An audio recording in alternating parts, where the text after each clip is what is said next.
Pai, reconhecemos, ó Deus, em primeiro lugar a Tua grandeza, a Tua majestade e o Teu poder.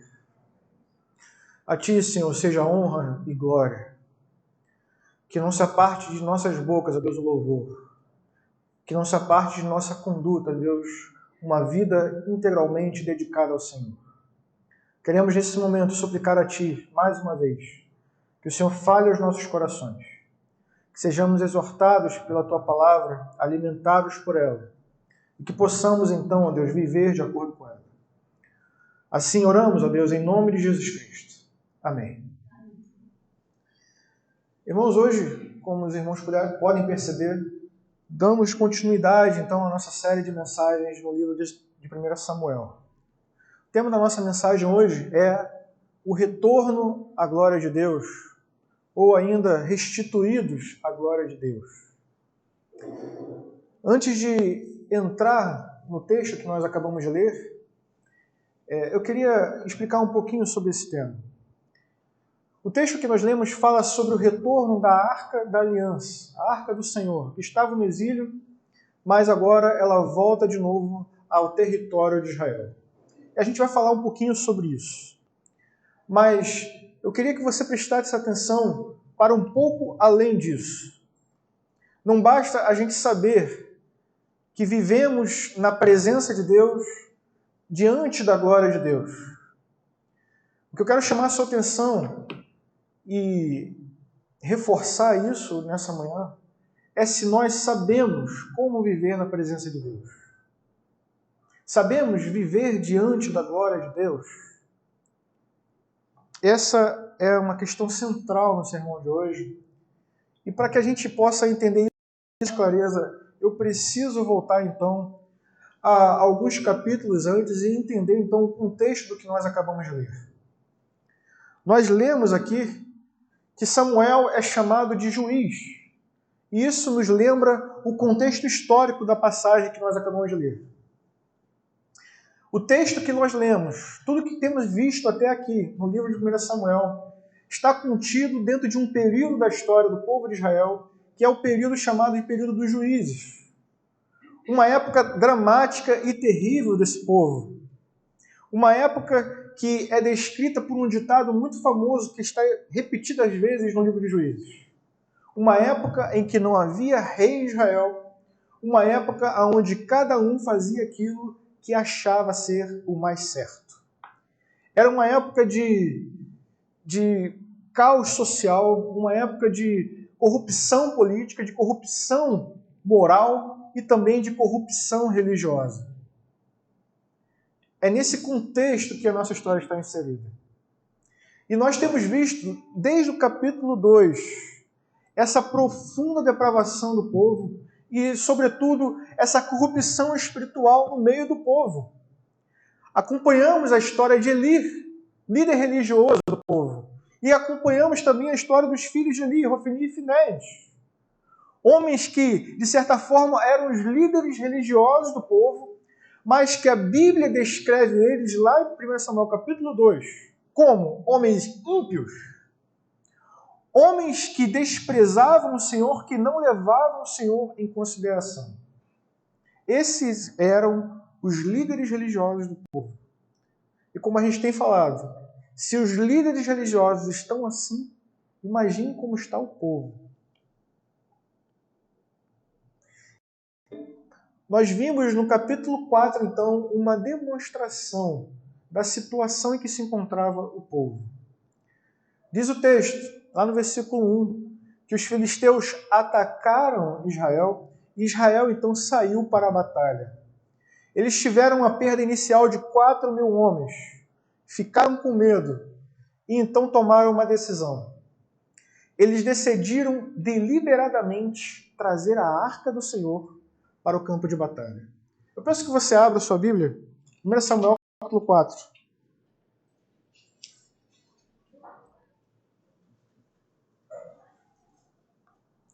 No versículo 3, são eles que falam. Eles dizem assim: quando os soldados voltaram ao acampamento, as autoridades de Israel perguntaram: por que o Senhor deixou que os filisteus nos derrotassem?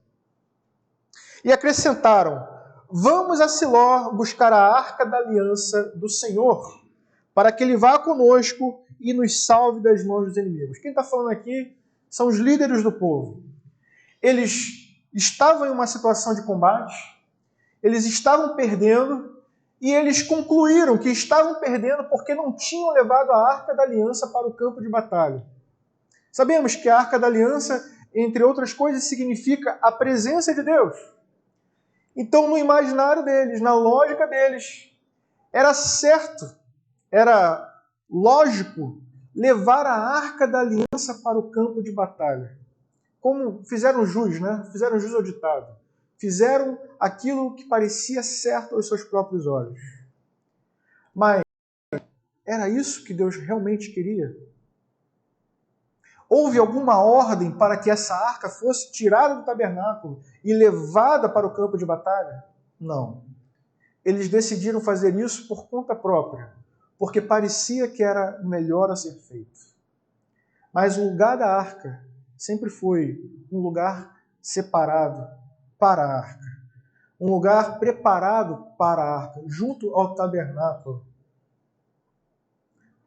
Talvez eles tivessem na memória o episódio em que Josué levou a arca para o campo de batalha, na luta contra Jericó. De fato, ele levou. Mas existe uma grande diferença entre o episódio de Josué e o que nós estamos vendo aqui. A diferença é que, naquela época, Deus mandou Josué levar a arca. Aqui não. Vamos seguir o rito. Vamos fazer o que achamos ser melhor. E foi assim que eles procederam. Levaram a arca do Senhor por conta própria para o campo de batalha. E o protesto você pode ver no versículo seguinte. Porque o narrador, ele protesta contra essa atitude. Você vê que os israelitas, eles dizem, vamos levar a arca do Senhor. Mas veja o versículo 4. Quem fala é o narrador. Ele diz, então mandaram trazer de Siló a arca da aliança do Senhor, dos exércitos, que tem o seu trono entre os querubins. Existe uma diferença sensível aqui, mas que faz toda a diferença. Ele está protestando. Eles mandaram trazer a arca do Senhor dos exércitos, a arca do Senhor que está sentada entre os querubins. Perderam o juízo, não compreendem a grandeza de Deus, não compreendem a santidade de Deus, tomam uma atitude assim deliberadamente. É um absurdo o que estão fazendo. Esse protesto do narrador demonstra isso para a gente, uma preocupação. Ele não chama apenas de arca do Senhor, é a arca do Senhor dos exércitos que está assentado entre os querubins. Mas agora liderada por Hofni e Finéias, dois homens ímpios que não levam Deus em consideração, essa arca é levada para o campo de batalha, sem autorização de Deus. Nós vimos isso. E a grande questão é que, como eu já disse, eles não levavam em consideração, decidiram de fato usar Deus para mudar a sua sorte. De fato, usaram a arca da aliança como um amuleto. Colocaram Deus a seu serviço, quando na verdade é Deus que está sentado no trono entre os querubins. E essa é a primeira coisa que a gente precisa se lembrar dentro desse sermão. Não é você que está sentado no trono, mas o Senhor dos exércitos. Então não somos nós que decidimos o que fazemos, como fazemos, que decidimos o que é certo ser feito. É o que Ele diz, como Ele diz, quando Ele diz. Ele está sentado no trono. Esse dia, quando a arca foi levada, porque foi isso que aconteceu, apesar de toda a alegria deles de estarem em um campo de batalha com a arca presente, os filisteus venceram e venceram de verdade. Foram mais 30 mil homens. 4 mil já tinham morrido e agora, com a arca presente, morreram mais 30 mil. E além disso, levaram a arca do Senhor. A arca foi para o exílio, foi para uma terra pagã, uma terra estrangeira. Esse dia foi tão traumático na história de Israel que uma mulher grávida deu à luz e chamou seu filho de Icabod. E a glória de Israel se foi. ela disse, se foi. Mas eu queria que você abrisse a sua Bíblia no livro de Salmos, para você acompanhar uma outra perspectiva do que aconteceu. Salmo 78.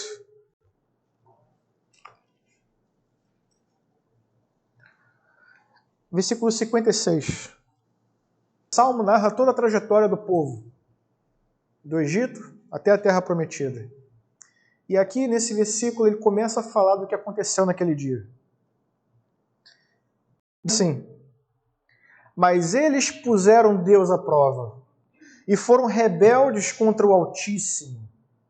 Não obedeceram aos seus testemunhos, foram desleais e infiéis com os seus antepassados, como os seus antepassados, confiáveis como um arco defeituoso. Eles o irritaram com os altares idólatras, com seus ídolos lhe provocaram ciúmes. Sabendo-o Deus, enfureceu-se e rejeitou totalmente Israel. Abandonou o tabernáculo de Siló, a tenda onde habitava entre os homens, e entregou o símbolo do seu poder ao cativeiro e o seu esplendor nas mãos do adversário. Entregou o símbolo do seu poder e o seu esplendor nas mãos do adversário. Vejam, é uma descrição terrível do que aconteceu. Por causa dos pecados que o povo cometeu, eles foram separados da Arca da Aliança. Ou, em outros termos, eles foram destituídos, separados da glória de Deus. Isso não te lembra Romanos? Afinal de contas, todos pecaram e foram destituídos da glória de Deus. E o que acontece aqui é a mesma coisa. Por conta de seus pecados, por conta da sua rebelião, porque eles não enxergaram a glória de Deus, eles foram separados da glória de Deus.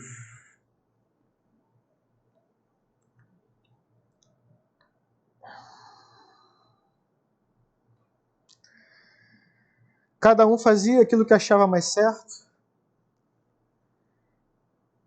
Eles achavam certo e agiram baseado no que eles achavam. Eu queria lembrar você que quando a arca chegou, eles gritaram com um júbilo tão intenso que o texto diz que o chão tremeu. Mas nem por isso estavam agindo de maneira correta. É a primeira evidência de que a gente não pode confiar nas nossas emoções ou dos nossos sentidos quando estamos lidando com Deus Santo.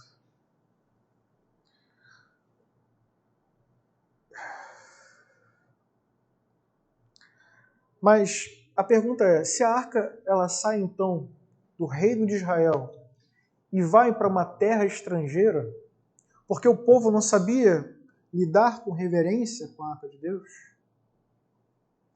Será que os ímpios sabem? Será que os ímpios sabem? O capítulo 6 do livro de Samuel começa a narrar essa trajetória. Melhor, o capítulo 5 de Samuel começa a narrar essa trajetória. O texto diz que eles pegaram esse símbolo do poder de Deus, esse símbolo do esplendor de Deus, e levaram para um reino estrangeiro e colocaram dentro de um templo pagão, ao lado de uma outra divindade, de um falso ídolo. Em outras palavras, eles trataram aquele símbolo da presença de Deus como qualquer outro. Trataram Deus como se Deus fosse apenas mais um entre outros. E aí o resultado, a gente não podia esperar algo diferente. Eles são acometidos, várias pessoas começam a morrer no meio da cidade. Vários tumores começam a se manifestar no meio daquela população. Eles não sabem o que fazer, então enviam a arca para outra cidade, e então para outra cidade, e então para outra cidade, e outra cidade. E aonde aquela arca chegava, as pessoas começavam a ficar doentes, começavam a morrer, começavam a ter tumores. E aí sim, no capítulo 6, a gente encontra um resumo do pensamento deles. Me acompanhe.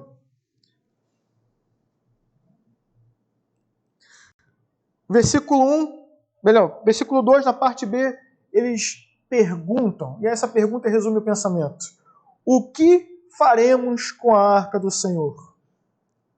O que faremos com a arca do Senhor? Essa é a grande preocupação. O ímpio, ele não sabe o que fazer com a presença de Deus. Os israelitas inicialmente usaram Deus como amuleto. Colocaram Deus a serviço dos homens, quando na verdade Ele é que está no trono. Mas os filisteus, por outro lado, também não sabem como lidar com a presença de Deus. O que a gente faz com isso? O que a gente faz com isso? Vamos mandá-la de volta. E aí, uma coisa interessante que nós vimos na semana passada aqui, é que, e está no texto, você pode ler e lembrar disso, é que os filisteus, eles têm um raciocínio lógico perfeito. Eles lembram que Deus, isso é interessante, eles lembram o que Deus fez aos egípcios. Lembram como Deus livrou Israel das mãos dos egípcios. E aí eles concluem, por que ter o coração obstinado como os egípcios e o faraó? Capítulo 6, versículo 6. Obrigado, Anderson. Por que ter o coração obstinado como os egípcios e o faraó? Só quando esse Deus os tratou severamente, eles deixaram os israelitas seguirem o seu caminho. Quer dizer, eles têm na memória o que aconteceu. Eles sabem que Deus é poderoso. Eles têm uma conclusão lógica perfeita. Não podemos nos opor a esse Deus. Mas percebam que esse raciocínio lógico perfeito não leva eles a ter uma decisão espiritualmente perfeita. Eles decidem simplesmente se livrar da arca. Por que não se arrepender? Por que não se voltar para Deus? Isso não passa pelas mentes deles. O raciocínio é lógico, mas a decisão é espiritualmente fracassada. Eles não se arrependem. Eles precisam apenas se livrar de Deus. Então eles mandam a arca de volta para Israel. E o texto que nós lemos fala sobre a chegada da arca em Israel. E mais uma vez, para reforçar, a arca chega em um momento de júbilo. Quando eles veem a arca entrando em Israel, eles ficam alegres, eles ficam jubilosos. Mas tudo o que acontece em seguida é errado. A alegria, ela se transforma em caos porque eles começam a agir de maneira equivocada. Em primeiro lugar, eles sacrificam as vacas, quando a Escritura diz que o sacrifício de holocausto deveria ser um sacrifício de touros, de bois. Em segundo, eles pegam a arca e simplesmente a colocam em cima de uma pedra. Eles deixam ela lá, exposta. Não colocam ela no local apropriado, não tratam ela com a reverência adequada, simplesmente a colocam ela em cima de uma pedra. E isso leva ao terceiro erro, que é, uma vez que a gente não teve reverência no início, não vamos ter reverência no final. E aí, eles olham para o que está dentro da arca. Isso era um total desrespeito, uma total falta de reverência com esse objeto que é um símbolo do poder de Deus, um símbolo da majestade de Deus. Então, se os ímpios não sabem o que fazer com a presença de Deus, a pergunta que a gente precisa se fazer nesse momento é: será que nós sabemos? E se nós sabemos, estamos lidando com a presença de Deus da forma correta? Porque vejam, Bet-Semes era uma cidade que tinha levitas. Eles sabiam o que precisava ser feito, apenas não fizeram.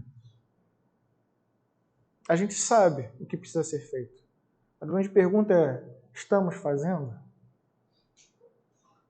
E aí, irmãos, honestamente, quando a gente começa a olhar para a realidade da igreja no Brasil, parece que não. Nós temos uma igreja que tem um templo de Salomão, que tem agora um sumo sacerdote, um homem que se fantasia de sumo sacerdote, melhor dizendo. E quando nós começamos então a chegar mais perto de nós e ver o que nós estamos fazendo, a gente precisa considerar e ponderar se realmente estamos tratando Deus com a reverência devida. E a reverência, o zelo por Deus, ele começa já na preparação para o culto. Mas às vezes parece que sequer nos preparamos para irmos à igreja. Parece que viemos à igreja de improviso.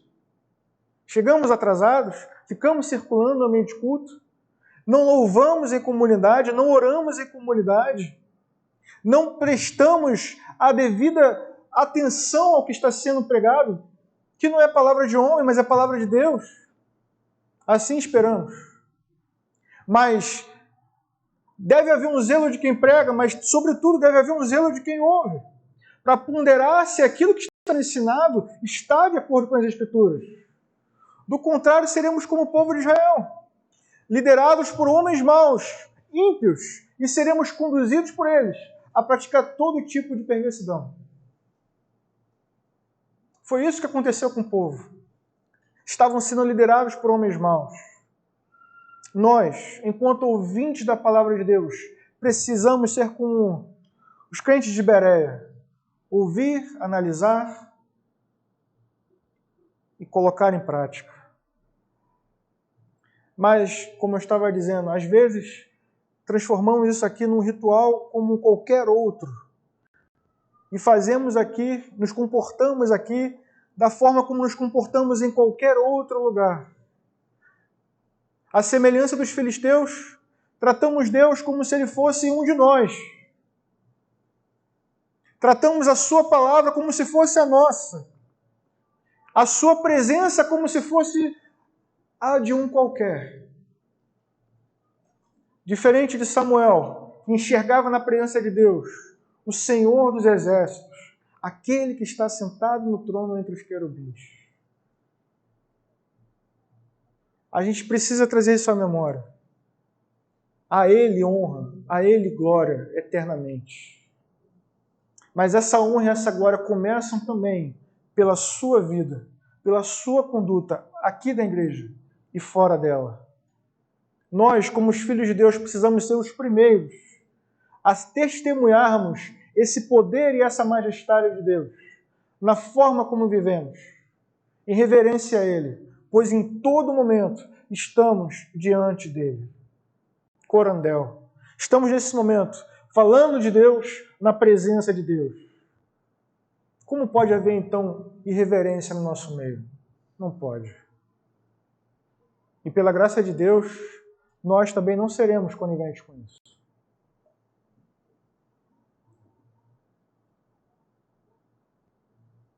A pergunta, então, é... Eles mesmos se fazem essa pergunta. Quem pode, então, permanecer na presença de um Deus santo?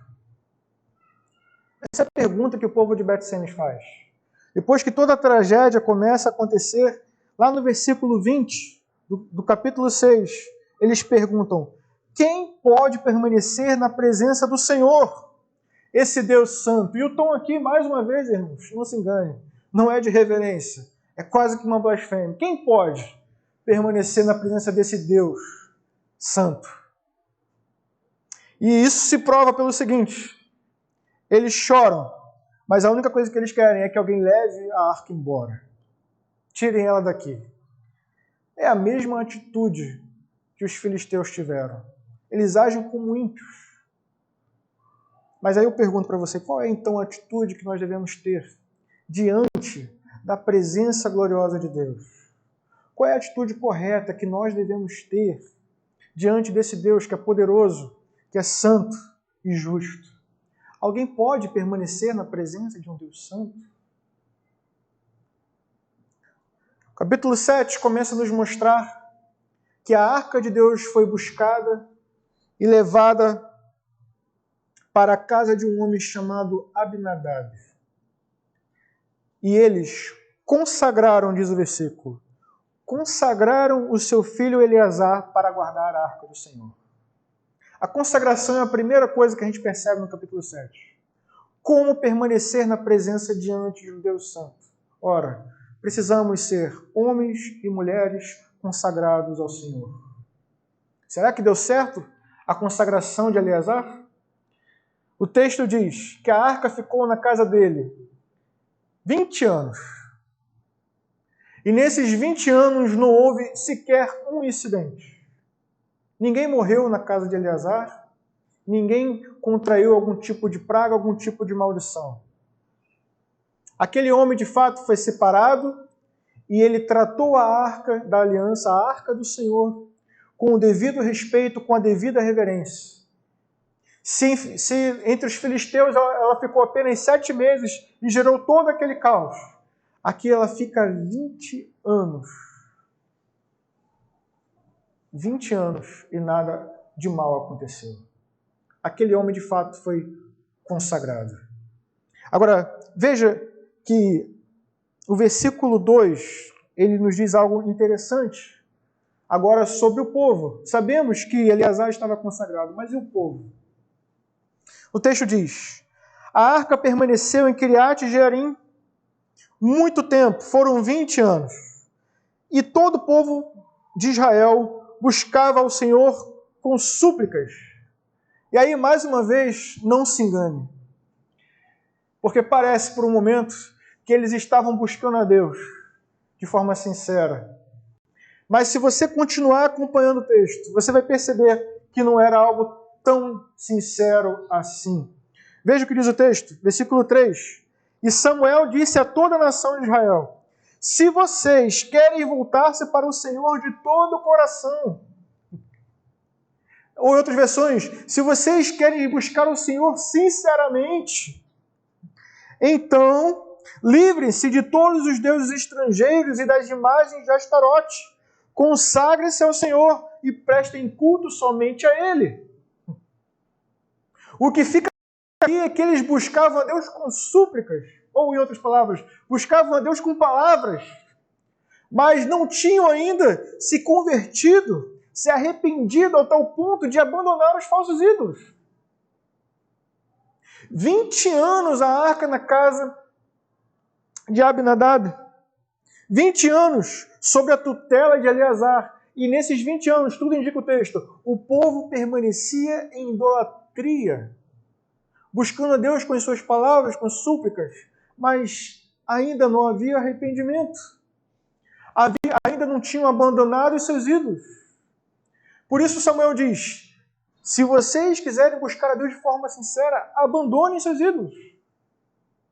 Abandonem os seus ídolos. Então vejam que aqui, nesse momento, diferente do que ele fez, diferente do que Hofni e Finés fizeram, Samuel começa a se portar como líder do povo, como um juiz de fato, e começa a conduzir o povo de Deus ao arrependimento.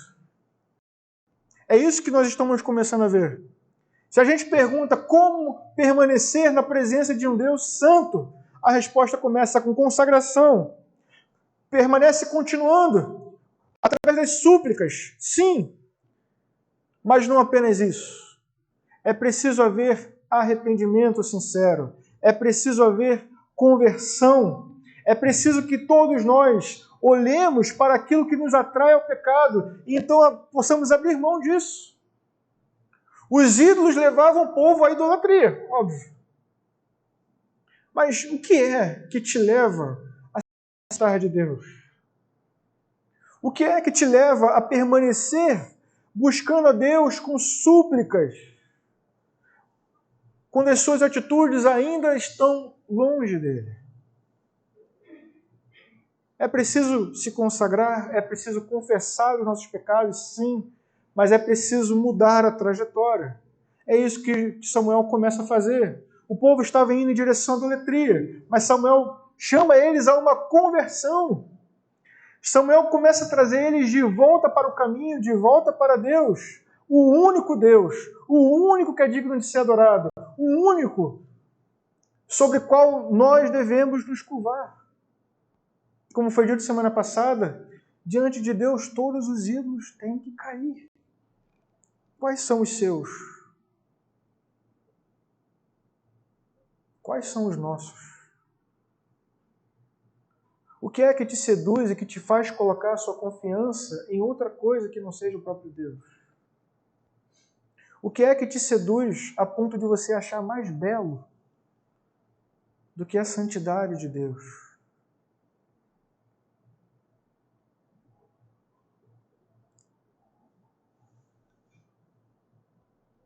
consagração, confissão, arrependimento. Mas tem mais. Samuel começa a conduzir o povo, então, à adoração. Me acompanha. Reúnam todo o Israel em Mispá, e eu intercederei ao Senhor a favor de vocês. Samuel se posiciona aqui como mediador, né? Vejam, versículo 6. Quando eles se reuniram em Mispá, tiraram água e derramaram perante o Senhor. Naquele dia jejuaram e ali disseram: temos pecado contra o Senhor. Vejam que interessante. Eles confessam os seus pecados, eles abandonam os seus ídolos, eles se convertem dos seus maus caminhos, mas agora eles começam a se humilhar diante de Deus em adoração. Eles jejuam. O texto diz que eles tiram água e jogam no chão. Não temos muita explicação sobre isso. Mas, quando Davi faz isso posteriormente, é um sinal de humilhação. É como se ele estivesse dizendo: olha, está aqui um bem precioso para a gente. Né? A gente sabe o contexto de Israel, um lugar cheio de desertos. Está aqui um bem precioso para a gente derrama isso diante de Deus. Eles se desfizeram de um bem precioso para quem vive em uma região deserta. Eles se desfizeram da água, se desfizeram também da comida. Eles estavam jejuando diante do Senhor, louvando a Deus, se humilhando diante dele. E tudo isso, eles estavam sendo conduzidos por Samuel.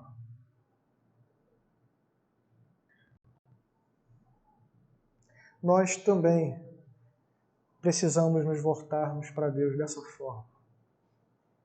Um coração contrito e humilhado, arrependidos por conta dos nossos pecados.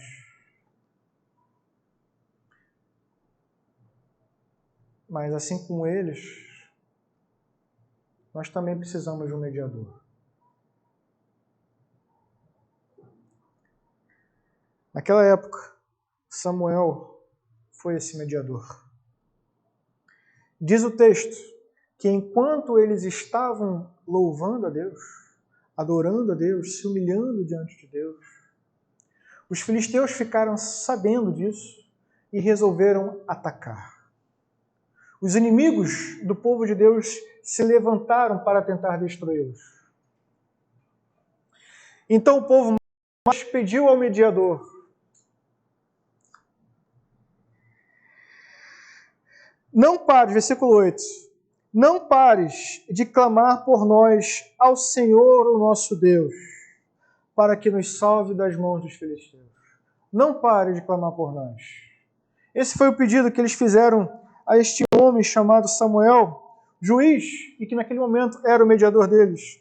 Não pare de clamar por nós. Não é isso que nós também fazemos diante de Deus, sobre o nosso intercessor? Vejam que os inimigos se levantaram para atacar o povo e Samuel se posicionou como esse intercessor diante de Deus, e então ele faz algo novo. Ele pega um novilho e sacrifica esse novilho diante de Deus. E isso, irmãos, não tem como adiar mais. É maravilhoso. Porque claramente temos aqui uma pré-figuração daquilo que aconteceu na cruz, aonde um cordeiro também foi morto e sacrificado diante de Deus. Quando Cristo foi sacrificado na cruz por conta dos nossos pecados, pelos mesmos motivos do povo, para que houvesse uma reconciliação do povo com Deus, para que Deus pudesse protegê-los dos inimigos, assim também Cristo morreu na cruz por nós. O Cordeiro perfeito de Deus, sacrificado na cruz por conta dos nossos pecados, para que as mesmas bênçãos fossem alcançadas, só que de forma muito mais intensa e muito mais gloriosa. Porque Ele, ao mesmo tempo, é o nosso Cordeiro que tira o pecado do mundo e é também o nosso mediador que intercede diante de Deus em nosso favor. E a maravilha é, naquela época, libertos dos filisteus, mas nós fomos libertos da escravidão do pecado, fomos libertos da escravidão da morte e fomos reconciliados com Deus.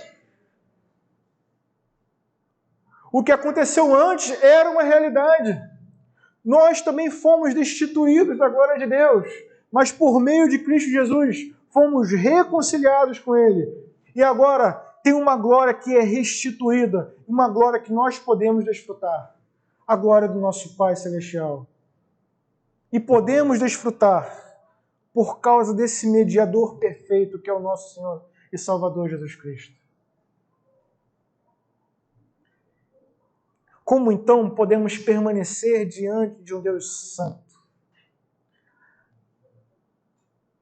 Com arrependimento, com contrição, com mudança de atitude, com reverência, mas sobretudo, só podemos permanecer na presença de um Deus santo, porque temos um intercessor fiel, que deu o seu próprio sangue em nosso favor.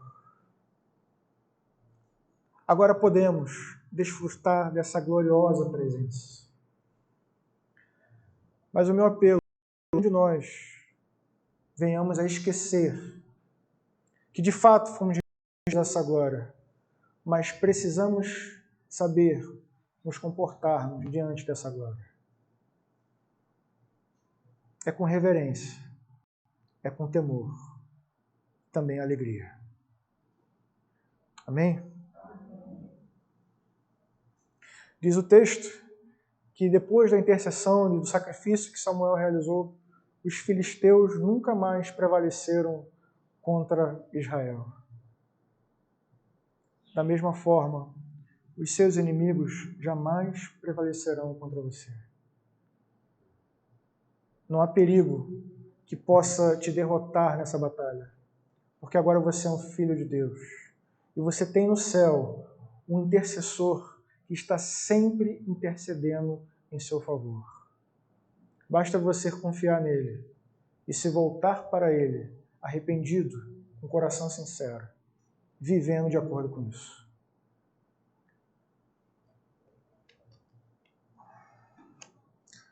Curva a sua fonte mais uma vez.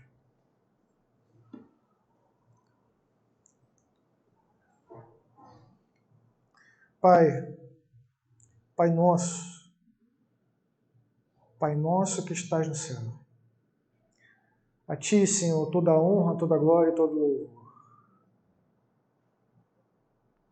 Pai, que possamos contemplar a Sua glória, a forma como ela é. Sabemos, ó Deus, que ainda vemos como por um espelho, mas ainda assim é muita glória, Deus. Pai, que possamos ser homens e mulheres que saibam viver diante do Senhor da forma como o Senhor merece. O Senhor é digno de toda a nossa adoração. O Senhor é digno de toda a nossa reverência. O Senhor é digno, Deus, de um culto perfeito. E um culto perfeito, Deus, que seja praticado todos os dias. Queremos nos entregar, Deus, a Ti, como nos ensina o apóstolo Paulo, como um sacrifício vivo, santo e agradável. Que a nossa vida, Deus, seja dia após dia uma vida santa, uma vida dedicada ao Senhor, consagrada ao Senhor, para que possamos então, Deus, pela Tua graça e misericórdia, viver diante do Senhor, diante da Tua santidade, desfrutando dela, sem medo de condenação. Sabemos, ó Deus, que somos falhos. Nosso espírito está pronto, mas a nossa carne ainda é fraca. Mas acima disso, ó Deus, está o nosso Senhor e Salvador Jesus Cristo, o nosso intercessor fiel, o Cordeiro de Deus que tira o pecado do mundo. Pelos méritos dele, ó Deus, entramos em Sua presença e queremos permanecer nela. Pai, que possamos tratar o Senhor da forma como o Senhor merece, e não da forma, ó Deus, como achamos que devemos fazer, mas que o nosso culto, Deus, seja um culto racional, um culto perfeito diante do Senhor. Que o Senhor aceite, Pai, tudo que fazemos nesse lugar, tudo que fazemos nesse espaço. Cada cântico entoado, cada oração feita, cada palavra ministrada. Mas, sobretudo, Pai, rogamos a Ti que o Senhor nos aceite. Nos aceite, ó Deus, como seus filhos. Mas queremos ser filhos, ó Deus, cada vez mais parecidos contigo. Santos, como o Senhor é santo. Trabalha em nós, ó Deus. São muitas coisas que tentam nos afastar de Ti. São muitas falsas belezas, muitos falsos poderes. Mas acima de todos, Deus, está o Senhor. Santo e belo, digno de honra e de glória. E é em Ti, Pai, que depositamos a nossa confiança. A Ti, ó Deus, toda a honra, toda a glória e todo o louvor. Que a nossa vida, então, Deus, seja da mesma forma, uma vida santa, dedicada ao Senhor, nosso Deus, que é santo e está assentado entre os querubins. Assim, ó Deus, te agradecemos por tudo e rogamos mais uma vez por Tua graça e por Tua misericórdia em nossas vidas. Amém.